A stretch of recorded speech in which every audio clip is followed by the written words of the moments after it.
Good morning everyone or magandang umaga na naman sa inyong lahat. So ngayon ang isi-share ko sa inyo is may isa akong halaman doon at kukunin ko tapos pakita ko sa inyo. Dalhin ko na lang dyan kasi sobrang mainit dun pag doon ako magbibideo.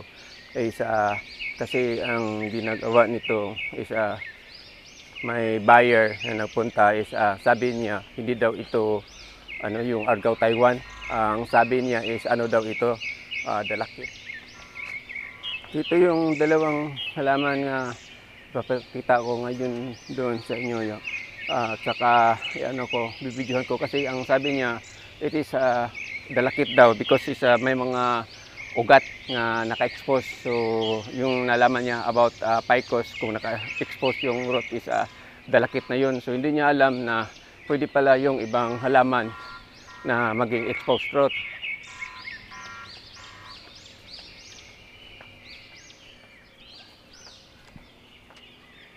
So, ito yung sinasabi niya na hindi daw Argao Taiwan.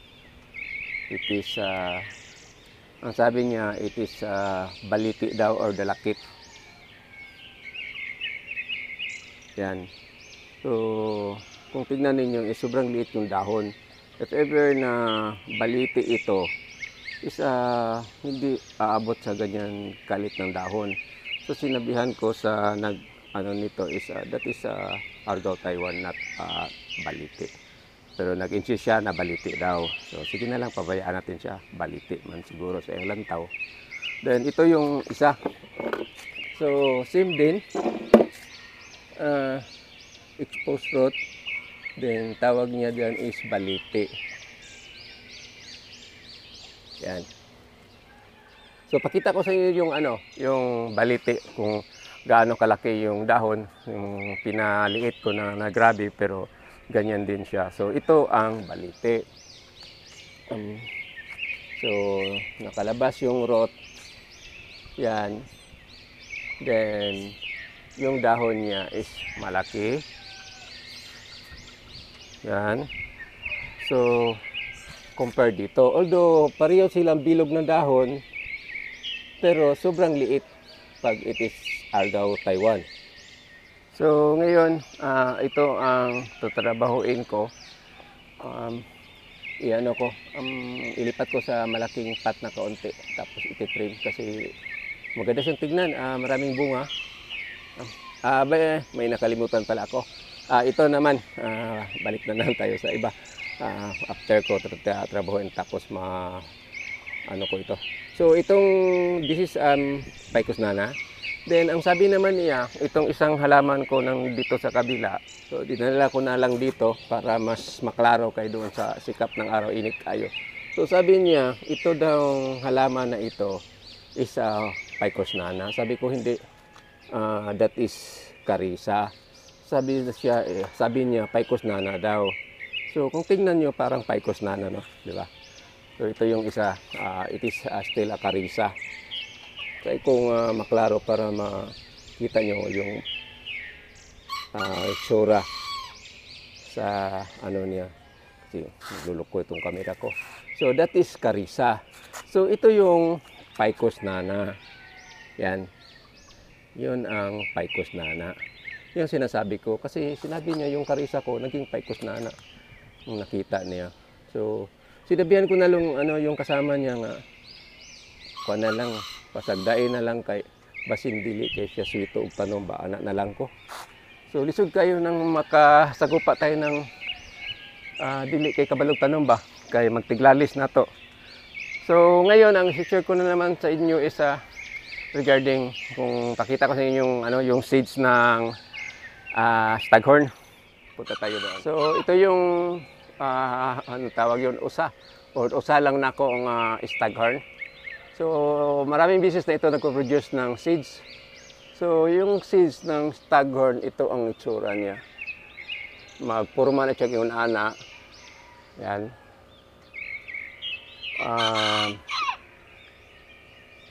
Muna siya.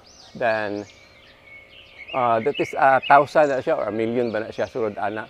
Then, after that, maglupad na siya diri sa palibot. Kung na-moist doon siya makadapo, then ma-develop siya. Pag wala siyang madapuan, mamatay ra po na siya. So ito yung isa na naman na produce ng seeds. Yun, hopefully maklaro. So that is for my staghorn. I-share ko lang sa inyo kasi yung iba hindi pa nakakita paano mag-produce ng seeds itong staghorn. So punta naman tayo doon sa Philippine orchids, yung tawag nating mananaw. So this is the mananaw orchids. Mag-produce siya ng saha. Muna siya yung saha niya. Yan, oh. Then paglabas, klaro po. So mugawas ning gamot ani or lumabas yung ugat dito. Gawat naman, gamot ugat. Then that time putuling ito tapos ilipat. So it is a native Philippine orchids or local natin dito kasi ano siya, maliit yung dahon, yung imported malaki, maliit namang dahon, maliit yung bulaklak. So yan. So kita niyo yung bulaklak hindi masyadong malaki. So mayroon pa ako dito. Tapos hindi siya gusto sa mainit na lugar, makuning dahon masunog. So ito na. Yan. Hapit na panubukan ni usa. So bali 5 lang ito na mga ano namin. Then punta naman tayo dito sa Manalo, which is I think it is abuto na Manalo because tapered dito. So ito yung mga seeds. Klaro. Yan, yung tinuturo ko yun ang mga seeds niya. Pag ma-mature din yan, lilipad nan kahit saan. So makadapo siya na mga moist na lugar. So ma-develop siya. Kaya dito sa bahay namin, dikaning manalop sa kasara. Kung makita na mo, ding alagaan na mo, yan. So another manalo here. Napoy manalo din ha. Then we have a big manalo up sa taas. Yon. Then also punta tayo dito sa kabila. Yan, another manalo. So yung iba matatakot magtanim ng manalo kasi nandun sa movie, doon daw sa gitna, doon daw mag-uupo yung mga diwindi. So nagulang na lang ko pag kitag diwindi. Then tingnan nyo yung manalo na expose sa init. Yan. So itong gamay na malo, itong klase na manalo is still a buto na manalo, buto or bayi. Kasi may pagkalingin man pero it's sure nga buto ito kasi talinis ang iyang ano dito, yung sa edge. So tambok-tambok na siya because dahil naka-shade niya sa taas. Then punta naman tayo doon. So ito na naman, isang manalo muntik na namatay na sobrang init, then the other one here. So yan. So kahit saang lugar. So nakadaan ako ng bambo na naman tayo. Kasi may maraming klase-klase akong bambo dito nga naiwan. Kaya nasali ko ito kasi pagdaan ko kanina, yung manalo yan, binibidyohan ko kanina. Pagdaan ko, nadaanan ko itong bambo ko na muntik na mamatay. So this is variegated bamboo. So kapamilya ito ng kawayan, sabi nila sa mga professor o mga expert sa halaman. So punta na ito, maghanap ako ng mga bamboo dito na natitira dito sa another bamboo here.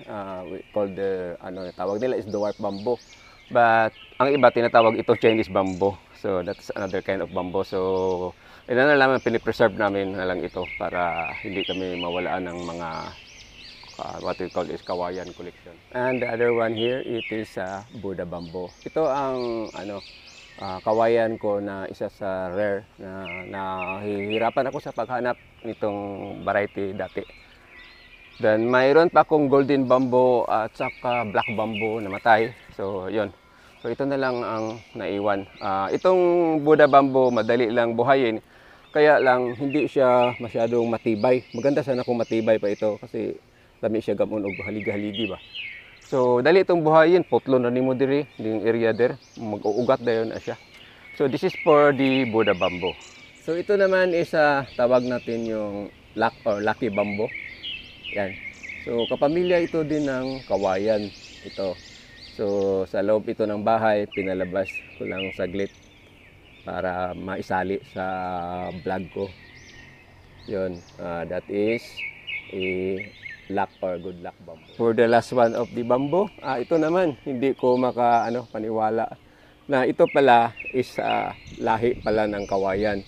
They call this asparagus.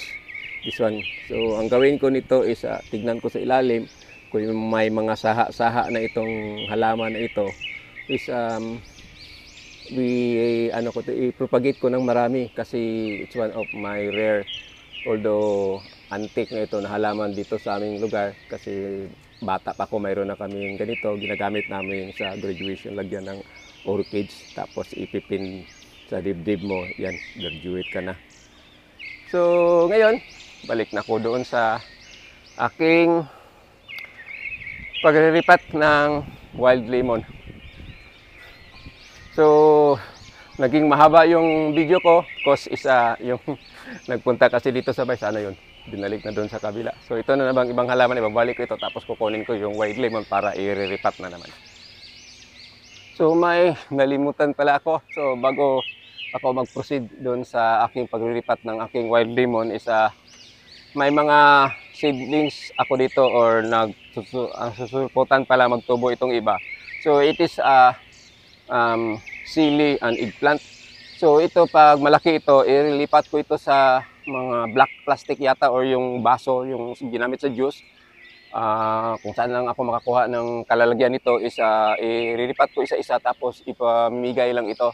Hindi ito ibinibinta, ibibigay ko ito. So I think it's only in our province kasi maybe maging Negros Island region na kami.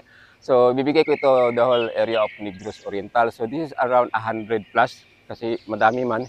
So, itong sa sili, kaunti lang. Pero itong sa eggplant, marami. So, I think bawat tao bigyan ko ng 10. So, para ma-spread up. So, this is American size eggplant. At saka yung sili is yung ginagamit sa, maliit pa ito, yung ginagamit sa, ano siya, yung sa dynamite, yung paggawa ng, yung pagkain gani. So, yan. So, ito, eggplant ito. Yan, at is eggplant. Eggplant yan. Ito pa, eggplant. At saka dito pa. Then, ito yung mga sili ko. So, itong lahat, ipamimigay ko lang sa kapitbahay namin o sinong gustong magtanom or makakuha ng liwat. Ang original nitong bunga nitong eggplant is binigay sa asawa ko ng sa gobyerno. Binigyan sila ng tag-isa lang bawat empleyado. Tapos yung nabubuhay na tinanim ko, pinapropagate ko na naman at tapos ibibigay ko lang sa mga kapitbahay namin kung sinong may gustong magtanim ng halaman ito or sa what we call vegetables. So, yun. So, sili at saka eggplant, pamibigay ko ito. So, proceed na ako sa aking pagriripat ng aking wild lemon.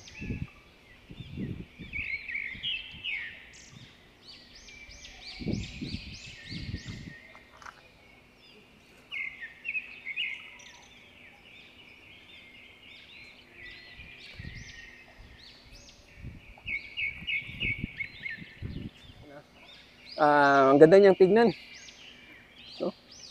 Tignan mo yung bunga. Gaano karami.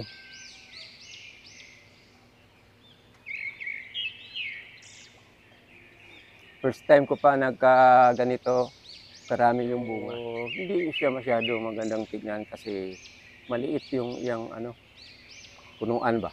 Pero kung makita niyo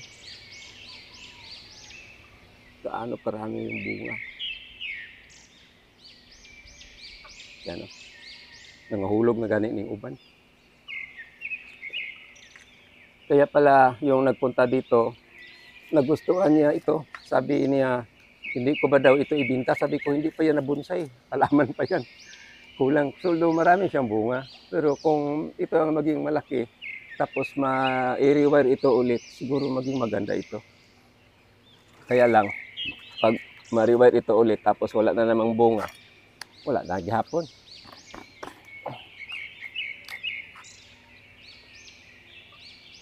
Problema ni, hindi may ibot.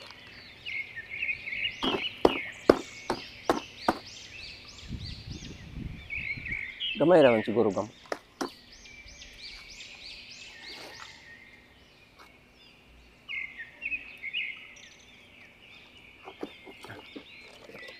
Konti lang ang ugat pero ayaw mabunot.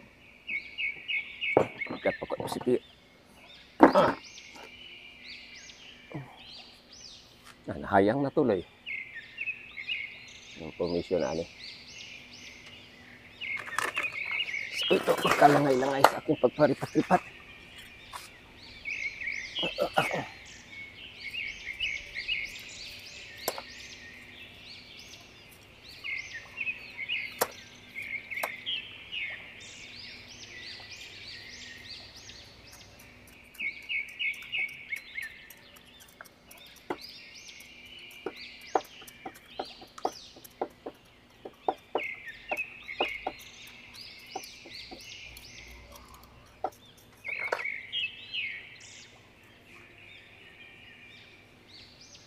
So itong klase na sa katagalan, sayang na, maging maganda rin siya. Sa natubangan ano rin.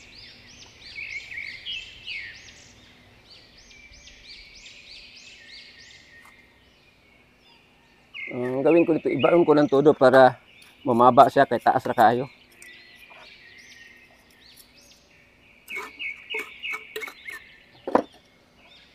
Baba na.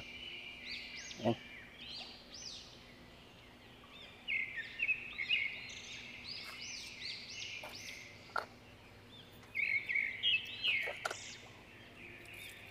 So sa ngayon hindi ko pa ito siya gugupitan. Ang gawin ko nito is tawag nila ipa-wild. Ipa-wild ko pa ito. Tapos ito malaki naman itong pot compare yung kaninang ginamit ko na sobrang liit. So I'm sure na ano ito mag-bloom tapos maging maganda sa katagalan. So this bonsai materials, abot pa ito na more than 10 years bago ito maging malaki. Kasi ang liit pa ng ano niya, punuan, pero nakabaog-baog na.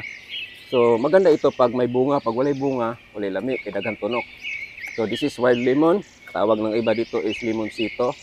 Tapos I think sa Manila, hindi ko alam kung anong pangalan nito. Basta sa amin is sa Binisaya dito sa amin is tawag dito is parang carmelitos. Yan. So tapos na ako na mairipat. So hanggang dito na lang ako. Maraming salamat sa panonood. God bless you all. Have a nice noon ahead you. Bye-bye.